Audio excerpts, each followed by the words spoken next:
At the airport, my son looked me in the eye and said, "Dad, can you just sit separately? We've got friends up front, it'd be kind of awkward." I nodded, told him no problem.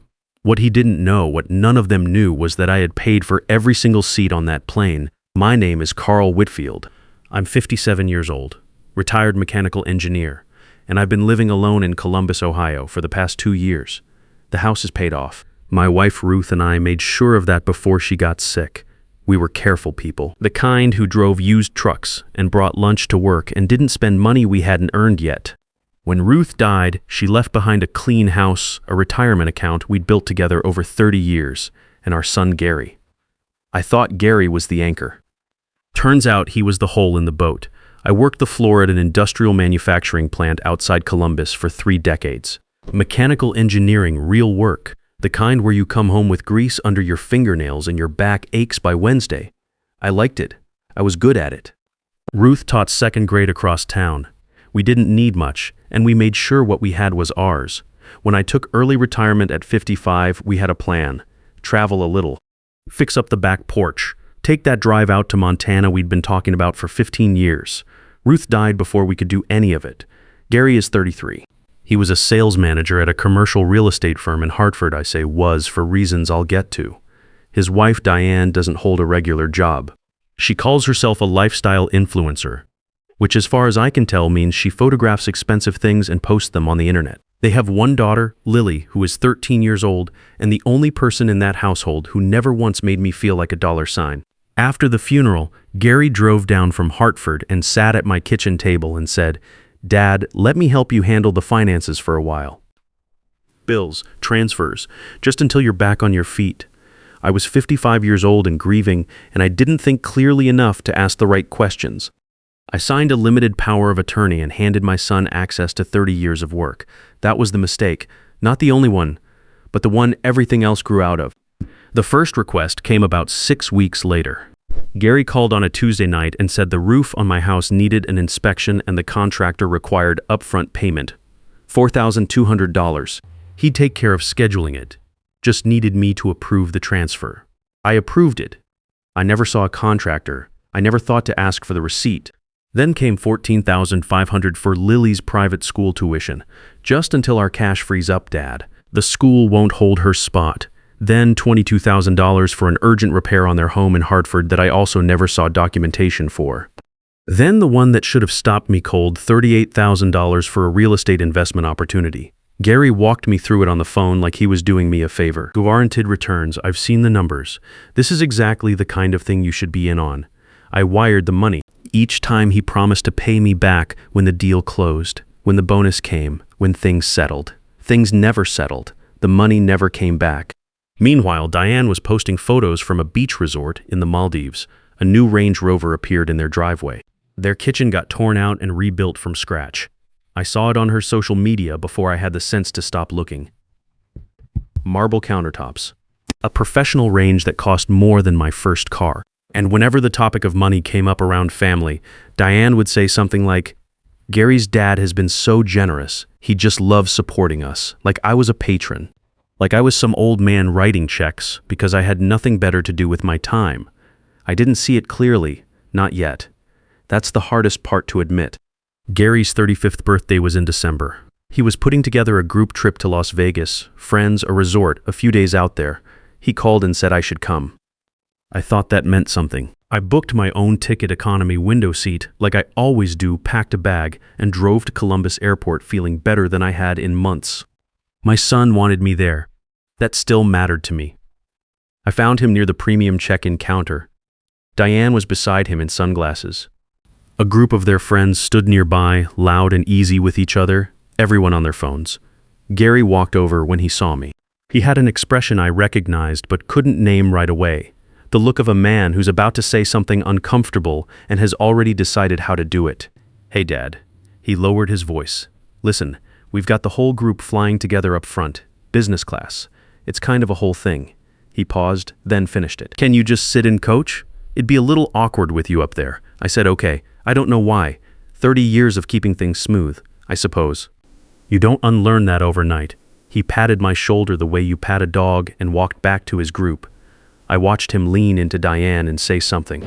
She glanced over at me once, then looked away. I found my gate and sat down in 34C between a man with a laptop and a teenager with headphones. Somewhere over Nevada, when the cabin noise settled into that flat hum that makes everything feel far away, the kind of clarity hit me that only comes when you finally stop talking yourself out of it. I pulled out my phone and called my bank. 30,000 feet in the air, I asked them to email me a full 20-month transaction statement on every account Gary had access to. Then I closed my eyes and waited. That night in the hotel room, smallest one in the block they'd booked. Naturally, I sat on the edge of the bed with my laptop and waited for the bank email to load on the spotty resort Wi-Fi. The statement came through in pieces, page by page. I had to scroll back to the top twice before I trusted what I was reading. $143,000. In 20 months, $143,000 had moved out of my accounts. I went through it line by line. $22,000 in March. Roof repair, urgent, contractor needs it up front. $38,000 in May, real estate investment, guaranteed returns, I've seen the numbers. $14,500 in July, Lily's tuition, just until our cash frees up. $8,200 in September, property taxes on their Hartford house, will square up in January. Then a string of smaller ones, $3,000 here, $4,500 there, each one with a reason attached, each one with a promise behind it. Then I found the one that sat different from the rest.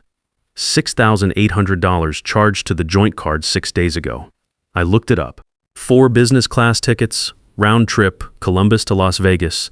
The same trip where my son had asked me to sit and coach so his friends wouldn't feel uncomfortable. I closed the laptop. I sat in the dark for a while, with the air conditioning running and the muffled sounds of the strip coming through the window. Then I opened it again and started a new document. I called it Financial Records, Gary and Diane Whitfield. I listed every transaction I could find, every date, every reason Gary had given me. Every time he'd said, pay you back soon, pay you back in January, pay you back when the deal closes. By 2 in the morning, I had 11 pages. By 3, I had a plan. I didn't say a word to Gary the rest of that trip. I sat through the birthday dinner and smiled when I was supposed to smile. I watched him order a second bottle of wine without checking the price. I watched Diane take photos of the table and caption it something about celebrating the people you love. I flew home in economy on Sunday and drove back to Columbus and did not feel anything in particular until I pulled into my driveway and sat in the truck for a few minutes, looking at the house Ruth and I had paid off together. Then I felt it. First thing Monday, I called an estate attorney named Beverly Crane. Her office was in a brick building downtown, 3rd floor, the kind of place that doesn't advertise. She had a firm handshake and didn't waste time. I slid my 11-page document across the desk and watched her read it. She didn't say much until she got to the end. Has any of this been repaid? I told her no. Not a dollar, she nodded once. All right, here's what we do. Beverly revoked the power of attorney the same week. Every account Gary had access to was restructured and locked. My house, my retirement fund, my savings, everything moved into a revocable living trust with me as the sole trustee. She drafted a new will that set aside educational accounts for Lily, accessible when she turned 25. Gary got nothing he could touch without a court order. Before we filed anything, Beverly recommended I hire an independent accountant to audit the full 20 months. I did. His name was Ed Norris, a quiet man in his 60s who worked out of a small office in Worthington and had the kind of unhurried precision that made me trust him immediately. 3 weeks later, he handed me a 41-page report. Every transfer, every discrepancy, every place where Gary's stated reason didn't match where the money actually went. The $38,000 real estate investment, for example, had landed in Gary and Diane's personal checking account and been spent down to zero within 6 weeks. There was no investment. There had never been a project. Beverly told me to expect a phone call once the account notifications went out. She was right. Gary called 3 times the afternoon the POA revocation was processed. I let it go to voicemail.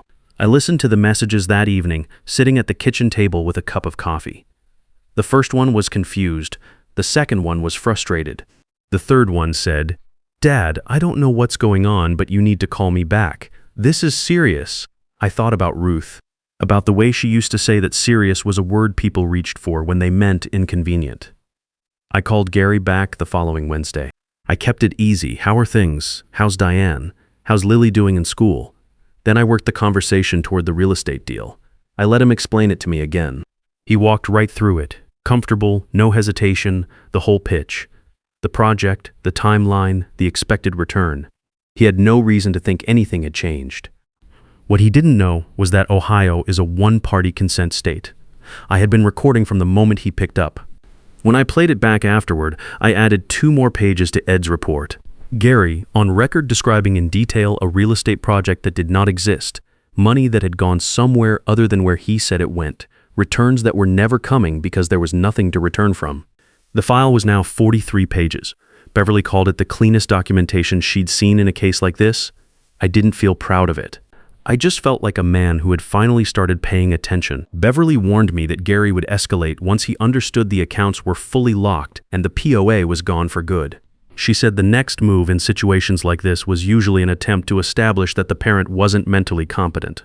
I told her I understood. She said, "Good. Because I want you prepared before it happens, not after." It happened faster than either of us expected. Gary left a voicemail 2 weeks later that started with concern and ended with something else entirely. He said losing Ruth had clearly affected my thinking. He said Diane was worried about me. He said he'd been in contact with my doctor, Dr. Sandra Pickett, who had been my physician for 22 years, and that he thought I needed to be evaluated. He used the word confused 4 times in under 3 minutes. I forwarded the voicemail to Beverly that same night. She called me the next morning. He's going to file for conservatorship. If he convinces a court you're mentally unfit, he gets legal control of your finances. We need Dr. Roy Saunders. He's the best neuropsychological evaluator in the state. I'm going to schedule you this week. The evaluation took 4 hours. Memory, processing speed, decision-making capacity, executive function, all of it. Dr. Saunders was methodical and didn't try to make it feel smaller than it was. At the end, he leaned back and said, "Mr. Whitfield, your cognition is completely intact. There is no impairment of any kind. If your son files a petition, it's not going to hold." I drove home and called Phil Davenport, who I'd worked alongside at the plant for 15 years. I told him what was happening. He showed up the next morning with a bag and stayed for 3 weeks. Phil is not a man who says much. He makes coffee, he watches the game, he's there when you need someone in the room. That was enough. Gary filed the conservatorship petition in January. Beverly had told me to expect it. But seeing it on paper, my son's name on a legal document arguing I was unfit to manage my own affairs, was something different from being told it was coming. I sat with it for about an hour before I called her. "Good," she said. "Now we can subpoena everything." That was the part Gary hadn't calculated. A conservatorship petition is a matter of public record. Once he filed, Beverly's team had grounds to request 3 years of financial records. Gary and Diane's bank accounts, credit cards, loan applications, tax returns. All of it. Gary had handed us the tool we needed by trying to use the court against me. The subpoena notices went out on a Thursday. Gary called me Friday morning, and this time his voice had a different quality to it, less rehearsed. "Dad, you need to call this off. This is getting out of hand." I told him I'd see him in court and hung up. The hearing was on a Tuesday morning in February, Franklin County Courthouse. Cold day, gray sky, the kind of Columbus winter that just sits on you. I wore the same jacket I'd worn to Ruth's memorial service because it was the only dress jacket I owned, and I figured she'd appreciate the practicality of that. Beverly met me outside. Phil had driven me down and waited in the lobby. Gary and Diane sat across the aisle with their attorney, a polished man named Hank Gifford, who carried himself like someone accustomed to winning on presentation alone. Gary was in a new suit. Diane had dressed carefully. They looked like concerned family members, which I suppose was the point. Gary didn't look at me once. Hank Gifford opened by painting a picture of a grieving widower making erratic decisions, closing accounts without explanation, cutting off his family, showing signs of paranoid thinking. He used the word concerned 11 times. I counted. He called Gary a devoted son who had done nothing but try to help his father through a difficult period. Beverly let him finish. Then she stood up. She walked the judge through 20 months of transfers, one by one. She read Gary's emails aloud, the ones where he promised repayment next month, after the bonus, when the deal closes. She put Ed Norris's 43-page audit report into evidence. She played 47 seconds of the recorded phone call, Gary describing in full detail a real estate project that bank records proved had never existed, money that had gone directly into his personal account and been spent. Then she put Dr. Saunders' evaluation on the record, full cognitive assessment, No impairment of any kind, signed and dated. Hank Gifford objected twice. The judge overruled him both times and told him to sit down on the third. Beverly saved the plane tickets for last. She pulled up the $6,800 charge 4 business class tickets purchased on my joint card 6 days before the trip. Then she read from Gary's own text message to me, sent the morning of departure. "Dad, can you just sit and coach? It'd be a little awkward with you up front." The courtroom was quiet for a moment. The judge, a woman named Patricia Holloway, mid-60s, the kind of judge who doesn't ask unnecessary questions, looked at Gary for a long time without speaking. Gary stared at the table in front of him. Judge Holloway didn't leave the bench to deliberate. She denied the petition from where she sat. She put it on the record that the evidence showed a clear pattern of financial exploitation. She recommended the case file be preserved and referred to the county prosecutor's office for review. She looked at Gary and Diane one more time before she adjourned and said, "You should both be ashamed." Diane started crying. Gary sat completely still. Outside on the courthouse steps, Beverly shook my hand and told me it was one of the cleaner outcomes she'd seen. Phil was waiting at the bottom of the steps. He handed me a cup of coffee from the cart across the street and didn't say anything. We stood there for a minute in the cold and drank our coffee and watched the traffic go by. A reporter from a Columbus business publication called Beverly's office that afternoon. The petition was public record. The hearing transcript was public record. The story ran online 2 weeks later with Gary's full name, his employer, and a summary of what the judge had found. It wasn't a long article. It didn't need to be. Gary's real estate firm placed him on administrative leave within a week, using a family member's power of attorney to fabricate personal asset documentation, even informally, even outside work hours, was not something a commercial real estate operation could absorb quietly. He was terminated 30 days after the article ran. His LinkedIn profile went dark. A Google search of his name still pulls up that article before anything else. The Range Rover was repossessed in March. Their Hartford house went on the market in April. By June, they were renting a 2-bedroom apartment on the east side of the city. Diane's social media went quiet in May. Her last post was a generic quote about new chapters, with 4 likes. I learned from a mutual acquaintance that they'd started marriage counseling, that the financial pressure and the public nature of what had happened had created problems between them that weren't easy to work around. I don't know if they got through it. I didn't ask. I want to be honest about how I felt watching all of that unfold. People expect you to feel satisfied, vindicated, like the ending of something. What I actually felt was tired. The kind of tired that comes after you've been tense for a long time and the tension finally releases. Not relief, exactly. More like your body remembering what it felt like before any of this started. I came home from the courthouse, changed out of my jacket, and sat on the back porch for a while. The yard looked the same as it always did. The oak tree Ruth had planted the year we moved in was still there. The porch railing I'd been meaning to repaint for 2 summers was still peeling. Everything looked exactly the same, and I felt completely different, and I wasn't sure yet what to do with that. Phil made dinner that night. We ate at the kitchen table and watched a game and went to bed at a reasonable hour. It was the most normal evening I'd had in longer than I could remember. In November, my doorbell rang on a Saturday afternoon.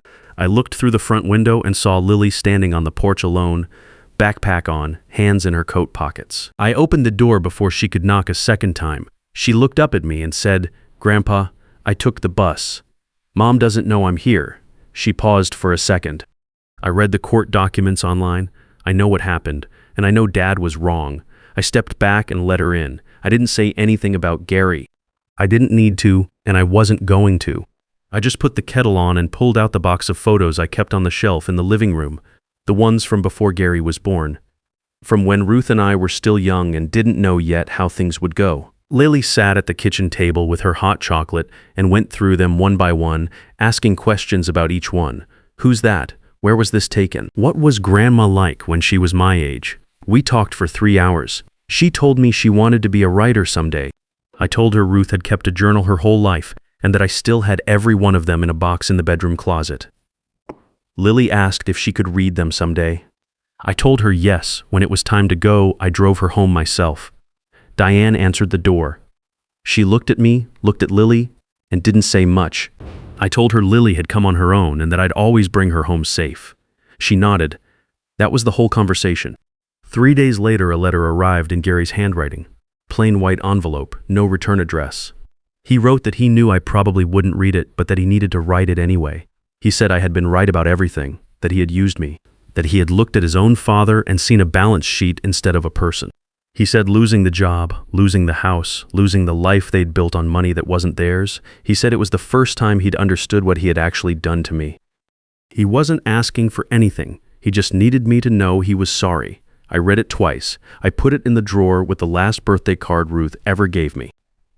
Maybe someday I'll write back. Not today. In September, I found a 219 F152 counties over. Same color as the one I'd sold 18 months earlier when Gary said he needed cash for something I can't even remember anymore. I drove out on a Saturday morning. Tess drove it twice, paid cash, and drove it home with the windows down. It felt like getting something back that should never have left.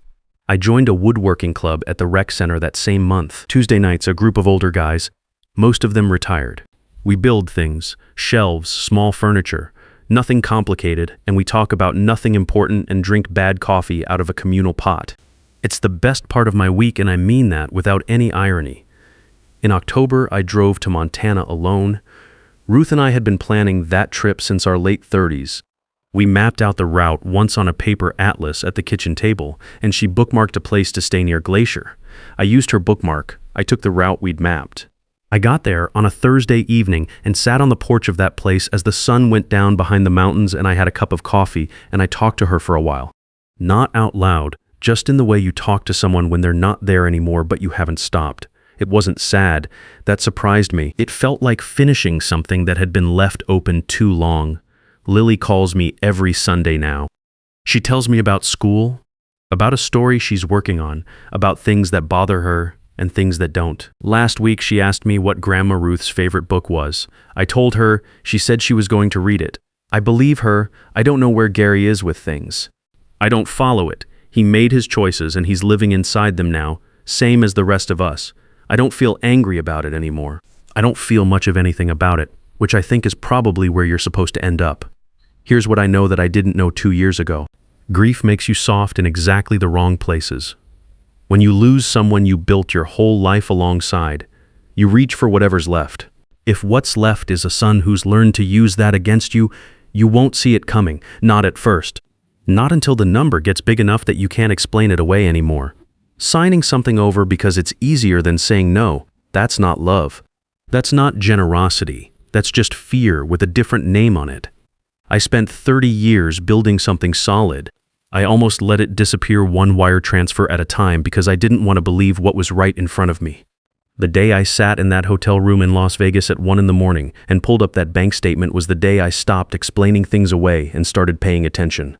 If someone in your life is asking you to trust them with more than you can afford to lose, ask yourself one question first. When's the last time they asked how you were doing? Not what you could do for them, not what you had available. Just how you were doing? That question will tell you everything you need to know. I'm Carl Whitfield. I'm 57 years old, and I live alone in a house that's paid off, and I drive a truck I bought back with my own money. I have a granddaughter who calls me on Sundays and an oak tree in the backyard that Ruth planted 22 years ago. That's enough. That's more than enough. If this story hit close to home, share it with someone who needs to hear it. You know who that person is.